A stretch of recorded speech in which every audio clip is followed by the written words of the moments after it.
Welcome to our meditation time. It is truly an honor to get to come together for these few minutes at the end of our day and just really settle in and just have some quiet moments of reflection, some quiet moments of just bringing ease to our mind, letting go of all this just chatter and noise, and really drawing ourselves inward. And so as you find that comfortable spot and maybe your eyes close, I would invite you to do just that. Draw your attention inward. There are going to be sounds around you. There's going to be movement in the house probably around you that you'll hear, that you'll feel. But see if you can bring that focus right to heart center.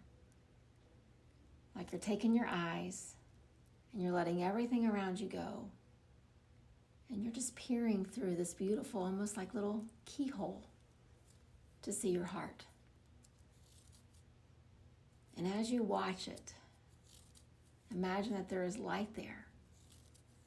And that as you breathe in right here and now, that light grows brighter. And as you breathe out, it settles and it feels really consistent. And then as you breathe in, it gets brighter again. And as you breathe out, it settles. But through it all, with each breath, just see light, almost like it's bathing the heart center. It's allowing you to let go of doubt and confusion and unsteadiness and all the things that we tend to experience out in the really busy world. And as we draw that attention inward, there is comfort there. There's solace. There's rest. See that light. And as we're journeying still through these Yoga Sutras, we are almost through this whole first book of these amazing aphorisms that teach us about this practice, teach us the how, teach us the why, the reminders of why it is that this practice really can inform our life here in this 21st century. Why it is that these teachings from thousands of years ago have relevance today. And so we're settling in on this Yoga Sutra 141. And to paraphrase it, it basically says that if you were to picture this beautiful, clear crystal that you were to set next to something, maybe on the back porch or next to a window, what you'll notice is that crystal begins to take on the colors and the shapes of whatever is around it. It begins to reflect the colors that are in the room, that are coming in from the sunlight, or maybe from the lamp that it's near. You'll start to see reflections of some of the shapes and the textures that are nearby it. But the sutra basically says that that crystal in and of itself is naturally pure. It's naturally pure. But as you set it next to things, it really starts to reflect whatever's around it. And what he goes on to say is, after that example, he says, and so goes our minds. I know that you each feel, or you have felt in the past, or maybe you felt it today, that your mind is not pure. It's not filled with light, that it feels cluttered and it feels busy and it feels chaotic and noisy. But this sutra tells us that like that crystal, our mind, it is naturally pure. It's still. It's quiet. It's gentle. But it's the things that we subject it to, it's the things like that crystal that we set around it that cause all these disturbances. And they're not all bad. There are things that we set our mind next to that we reflect on, and then the mind gets busy and efficient, and it starts going all these directions. But they're not necessarily all bad. It's just this level of busyness that is not its natural state. And there may be scientists that would tell us that that is the natural state of the mind. But what they're talking about is the thinking mind. And what we're talking about is the mind that is our consciousness, that's connected to this purity of our heart and our spirit. This space within us that is quiet, that is pure, that is filled with gentle, consistent light. And so what I would ask us today is, as we just think about this Yoga Sutra, this number 41, and this long list of almost 200, what do we do about that? How do we move throughout this world? How do we go to work? How do we interact with our families? How do we go to the grocery store and not be influenced by all of the colors and textures and noises and conversations around us? The thing that I think is most encouraging is that when this sutra was written so long ago, it was not written for the monks who were sitting in the caves on the side of the mountain. It was written as a teaching for you and me, the people who are living within the world, who go to the grocery store, who drive their car places, who interact with family members, with colleagues,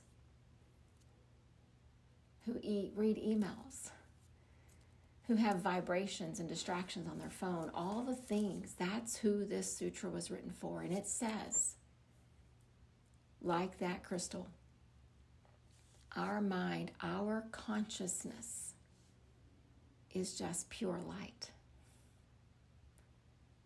So shouldn't we be really careful? Shouldn't we make really good choices about the things that we set around it? The things that we surround it with, the things that we bring into it.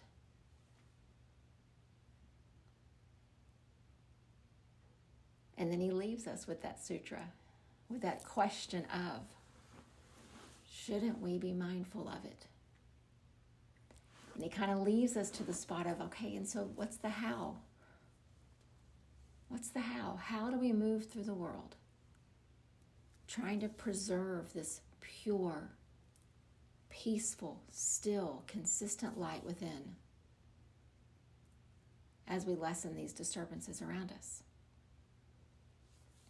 Well, later on, he goes on to say that it's this practice where we learn that. Because as we show up for meditation, whether that's now in this moment, right here, or that's another time on your own, or it's all of your meditation practices together, we very quickly notice how active the mind is. We want so much to bring it to a state of stillness and quiet. We want so much to harness these thoughts and just turn loose. But we show up to meditation and we notice that the mind is busy. And it's taking us this direction, and by the time we go that direction, it's taking us somewhere else. But he goes on to say, the more that he writes, is that the more consistent this practice becomes, the less chance that we'll be pulled away. The less chance that the mind will say, hey, come this direction, and then go that one, and then come back over here. But it will get to this beautiful state of just equilibrium and balance and harmony. And then we'll understand what he was talking about. We will truly feel that pure, natural light of our heart and our soul and our mind, just like the pure, natural light of that crystal. But most of us want it so quickly. We want it now. Our minds are tired. They want the respite. They want the stillness. And so maybe today, for these few minutes that we have, we could practice it just one moment at a time. And we'll watch how one moment will turn into the next, and so on from there. And then maybe somewhere along about the fifth or sixth moment of breath, of awareness, the mind will start to go. It will start to try to distract us again. And then we'll come back. It truly is this beautiful, almost like a dance. We find the rhythm, we find the harmony, then we miss a step. But the rhythm and the harmony is right there waiting for us. So I would invite us to practice that. To practice peering into that little keyhole that you're looking at, seeing this beautiful, expansive light as you breathe in, and then watch it just settle into this consistent, calm, beautiful light as you breathe out. And just watch yourself. Notice how long you can stay focused here and what the mind does when it starts to pull you away. See if you can notice it without judgment, without frustration. Just take note. And that, Patanjali, this author of our sutras, tells us, that's how you truly learn from this practice the pure natural light within. And so again, if your focus has gotten a little off, just turn it inward. Peer through that little keyhole like you're just trying to see your heart center. And take a slow breath in and see that light expand. And then as you slowly breathe out, just watch the light just settle and become consistent. And then breathe in. Watch the light expand. Breathe out. See the light become consistent. Breathe in. Watch it expand. Breathe out. See it. Just continue the next few breaths and just see if you can maintain that gaze on the light and notice when you begin to lose it.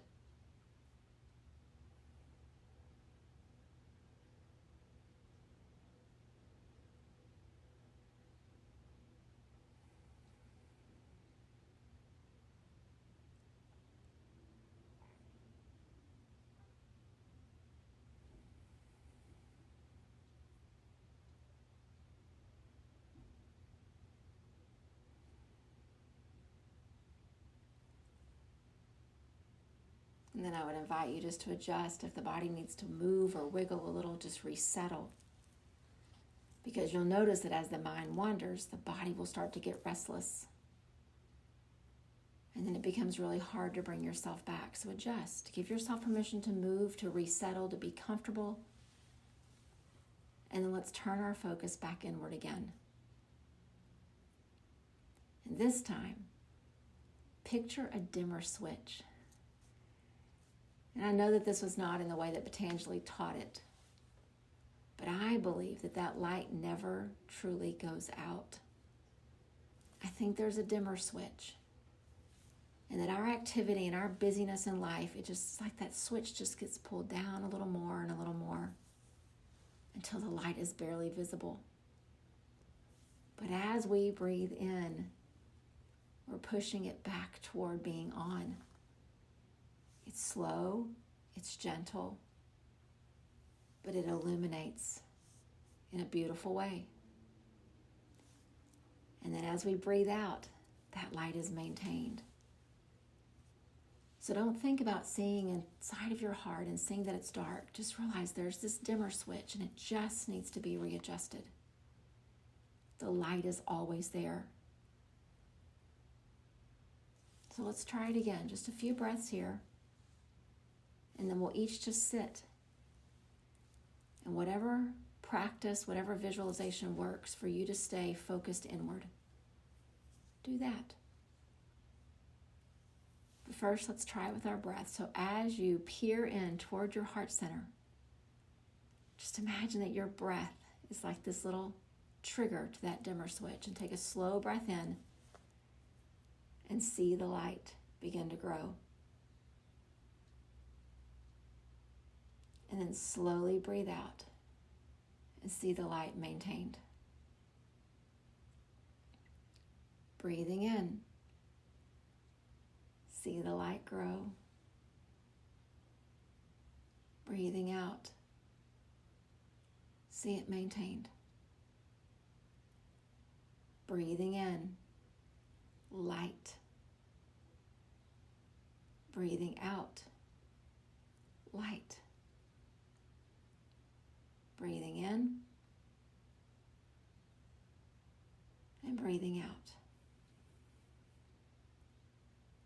just practice on your own for these next few breaths and just see. And when you lose it, readjust, resettle, get comfortable, and bring your attention back to your heart center.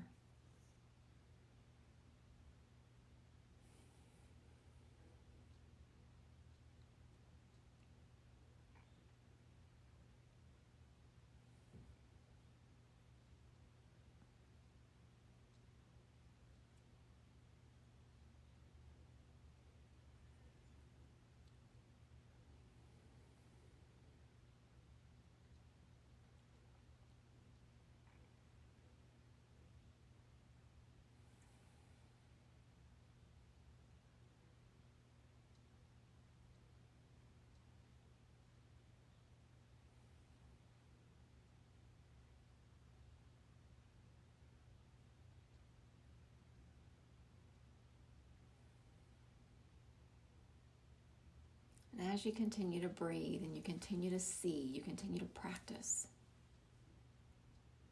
I want to just validate that within our lives, those shapes and colors that this metaphorical crystal takes on, sometimes they're really enticing. They're very captivating. They draw our attention in, and there's nothing wrong with us because they do. But the question is, when your attention gets pulled away from your heart center, from your breath, from your light, are you able to come back? And so it's not a matter of if we get distracted, because we will. It's a matter of using this practice to bring ourselves back. The minute that you notice that the peace, the calm, the ease, the stillness is beginning to feel far away, you look around and realize, what are the things that are filling up your mind? What are the things that are changing the shape and the color and the texture of who you are? And you make a conscious choice to come back again and again and again. And I hope that someday you'll see what a privilege that is to be able to do that. In the beginning, we get disappointed in ourselves, we get frustrated, and I understand that, but I hope that someday you start to feel what a privilege it is to have this practice. It just keeps bringing us back in toward the light within our heart, toward the stillness within our mind, toward the peace within our being. So just a couple more times here together. Just take a slow breath in. Imagine that dimmer switch. It's drawing toward the side where the light is getting bigger. And then slowly breathe out and feel the beauty of that consistent, pure light. Breathe in. See it. Breathe out. See it. Breathe in. Breathe out. Just a couple more on your own.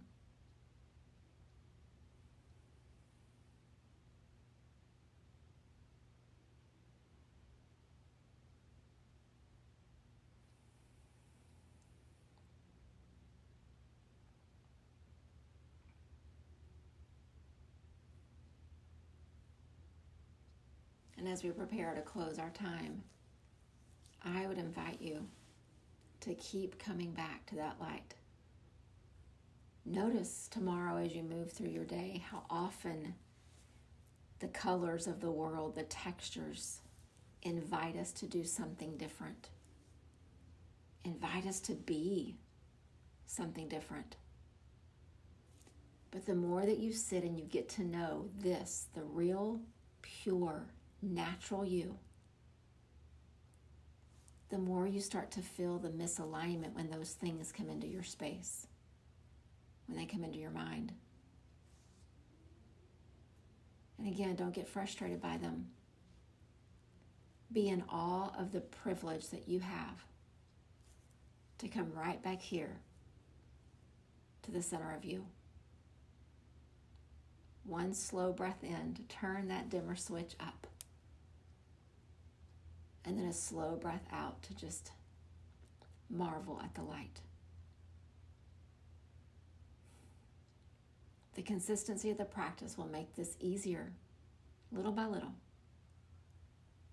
But for now, we just keep showing up for ourselves, one breath at a time. Namaste.